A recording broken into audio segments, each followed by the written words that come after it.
Today's limerick is brought to you from outside in the rain, because the limerick is all about stress and rhythm, and when I walk with a rhythm. So I thought this was easier to explain and practice the limerick while I was walking, and kill two birds with one stone, get my steps in for the day.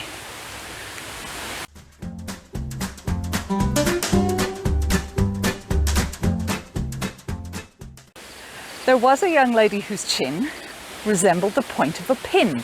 So she had it made sharp and purchased a harp and played several tunes with her chin.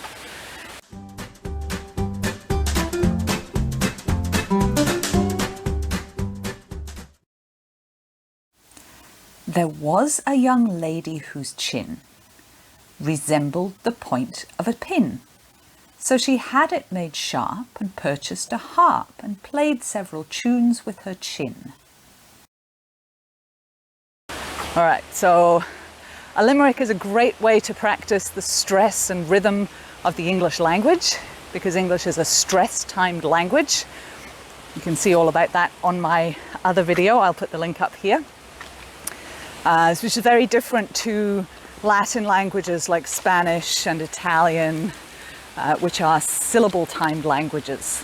So it's good to practice listening to and saying specific things with this rhythm and stress, so like a limerick.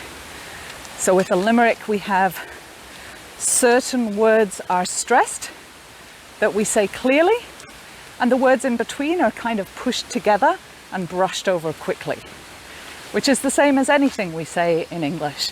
We stress some words, we push other words together. This is called connected speech, when we push the words together. So like this limerick, it has 5 lines. 3 of the lines have 3 stressed words, and 2 of the lines have 2 stressed words. So see if you can hear them here. There was a young lady whose chin resembled the point of a pin. So she had it made sharp and purchased a harp and played several tunes with her chin. So it's like 1, 2, 3. 1, 2, 3. 1, 2, 1, 2, 1, 2, 3. There was a young lady whose chin resembled the point of a pin. So she had it made sharp and purchased a harp and played several tunes with her chin. So you hear the rhythm? So this is what you need to practice. Practicing saying this, even though it makes no sense, it's practicing the stress and the rhythm and the muscles that you use to do this. So to practice this will help your pronunciation and also help your English listening. So just practice this over and over again and you will improve.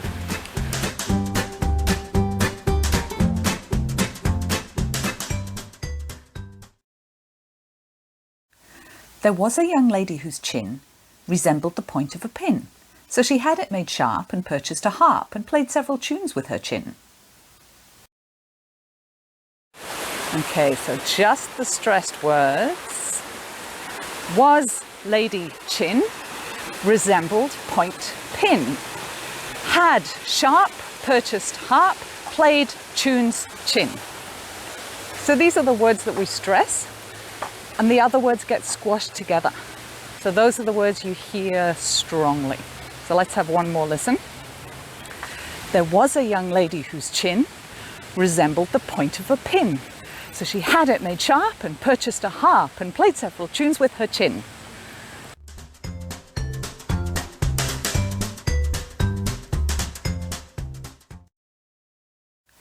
There was a young lady whose chin resembled the point of a pin. So she had it made sharp and purchased a harp and played several tunes with her chin. So keep practicing this. It's good practice for those English muscles and good practice for your English listening too. There's lots more limericks, tongue twisters and ways to practice your English pronunciation in Jill's English Pronunciation Gym, which you can find here on my YouTube channel or on the Study HQ Cairns website. Visit the gym every day like you would a normal gym, 2-3 times a week. But the regular practice is what will help you improve. So head on over to Jill's English Gym and have a workout. Thanks for watching. See you next time.